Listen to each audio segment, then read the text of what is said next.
प्रमोद जी ने बिल्कुल शुरू में इस बात का जिक्र कर दिया कि आपके पास एक मॉनिटरिंग करने के लिए ईडी और बाकी दूसरी संस्थाएं हैं, ये आरोप आप पर शुरू में एकदम लगाया था।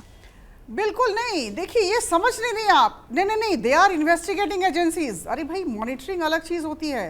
मॉनिटरिंग होती है अगर बीजेपी हेडक्वार्टर से सारे लोगों को ट्रेनिंग दी जाती है, उसके बाद बार बार पूछा जाता है कि आप मतदान के लिए गए या नहीं। इस मॉनिटरिंग की बात मैं कर रही हूँ, मैं इन्वेस्टिगेशन और इंक्वायरी की बात नहीं कर रही, वो अलग चीज़ है। संवैधानिक संस्थाएं, उनके बारे में हम बात ना करें तो बेहतर है। अपराजिता जी जो कह रही हैं, अभी ऐसी बात है कि अपराजिता जी जहां तक मैं पहले इस मुद्दे श्रीमती द्रौपदी मुर्मू जी का सवाल है, मैं कह दूं। हाँ अपराजिता जी, एक सेकंड। प्रमोद जी सुना आपने?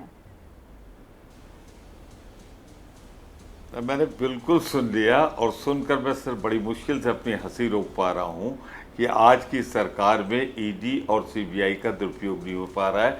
सुप्रीम कोर्ट ने अभी क्या कहा है ये सबने सुन लिया है, तो मेहरबानी करके सुप्रीम कोर्ट जो कह चुका है उसे मैं दोहराऊं, उससे कोई फ़ायदा नहीं। पर एक बात जरूर मैं कहना चाहता हूँ, प्रदीप जी यहाँ पर राजनीतिक विश्लेषक के तौर पर आते हैं। उन्होंने कहा कि विपक्ष का ये दिवालियापन है कि यशवंत सिन्हा की तारीफ की जा रही है। मैंने जो कहा था, दोनों का सीक्वेंस जोड़ लीजिए। दोनों भाजपा है, एक अटल जी की भाजपा और एक मोदी जी की भाजपा। अटल जी की भाजपा में जो आदमी इतना योग्य रहा हो कि 4 महत्वपूर्ण मंत्रालय होते हैं, विदेश मंत्रालय और वित्त मंत्रालय, उसमें से 2 हैं, वो दोनों जिस पद पे रहा उसकी योग्यता पे सवाल न उठाएं मेहरबानी करके। दूसरा, हमारा वैचारिक दिवालियापन के हमने विरोध पक्ष की सहमत से किया। गिनती ऐसी है कि अगर कहीं से नाम आएगा, योग्य होगा तो हम स्वीकार करेंगे। पर जरा मुझे बता दें मेहरबानी करके कि शिवसेना का जो मुख्यमंत्री आपने स्वीकार किया है, कल तक आपके स्तुतिगान करने में सिंधे साहब सबसे आगे थे। जिस तरह की चुभती हुई बातें वो कहते थे, उद्धव ठाकरे भी नहीं कह पाते थे। और आपने, मैं आपके लिए नहीं कह रहा हूं क्योंकि आप हैं इंडिपेंडेंट राजनीतिक विश्लेषक, मैं बीजेपी के लिए कह रहा हूं कि आज उन्हें बेचारे देवेंद्र फडणवीस अपने कपड़े उपड़े धुलवा के, क्रीज यूज करा के तैयार होके पहुंचे, मिठाई खा के पहुंचे, और वहां उनको मुख्यमंत्री बना दिया। आसाम में जो भाजपा के लिए मरते जीते रहे, आपने उन्हें नहीं बनाया, आपने कांग्रेस से ले जाके बना दिया। फिर बार लीक से हटकर बात कर रहे हैं, बात कुछ हो रही है, क्या कुछ रहे हैं। अब लीक से हटकर बात कर रहे हैं, अब ये लीक सिखाएंगी मुझे अपराजिता जी। अब आप लीक ना सिखाइए, लीक पे चलना क्या होता है, कुछ दिन बाद अगर आप लीक से हटेंगे तो निश्चित तौर पर बोलूंगी कि लीक पर रहिए। नहीं सिखा पाओगे। वाद विवाद का विषय अलग है, ये काम रूबिका लियाकत जी का है, आपका नहीं है। का विषय अलग है और राष्ट्रपति निर्वाचन के विषय में बातचीत हो रही है। पे हाथ रख दिया मैंने, कमजोरनेस पे हाथ रख दिया मैंने, तो अगली बात हो रही है, मैं जवाब दे रहा हूँ उनका। अब आप सोचे 21 जुलाई को क्या होने वाला है, अग्रिम बधाई दे दें। अगस्त भी आएगा।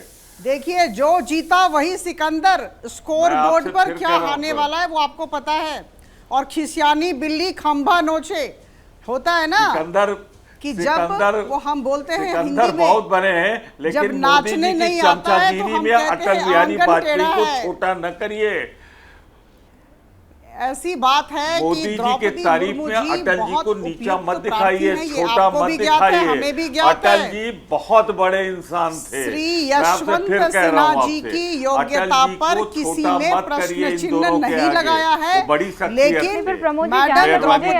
अटल जी जिनका आज आप इतना चर्चा और जिक्र कर रहे हैं, महिला हैं, उनको एक वोट से किसने उनकी सरकार को गिराया था? वो एक वोट जो बेशकीमती था।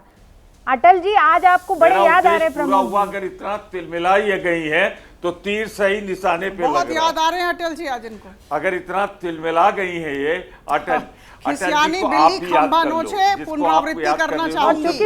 अपराजिता जी, बहुत बड़े अपराजिता जी, एक सवाल आपसे था, उसका जवाब आपने दिया। प्रदीप जी से भी सवाल पूछा गया, 30 सेकंड में प्रदीप जी अपना जवाब दे दीजिए। आप सुना आपने प्रमोद जी के सवाल को, मैं दोहराऊंगी नहीं।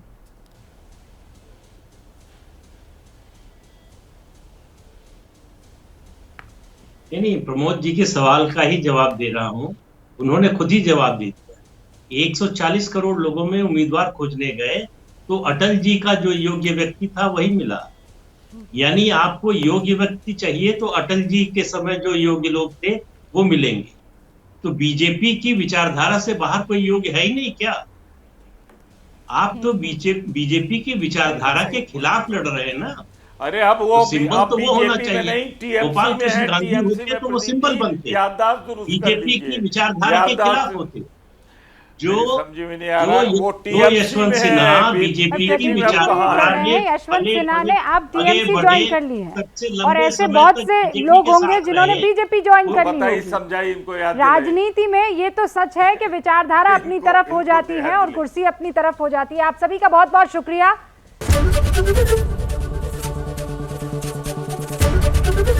एबीपी न्यूज आपको रखे आगे।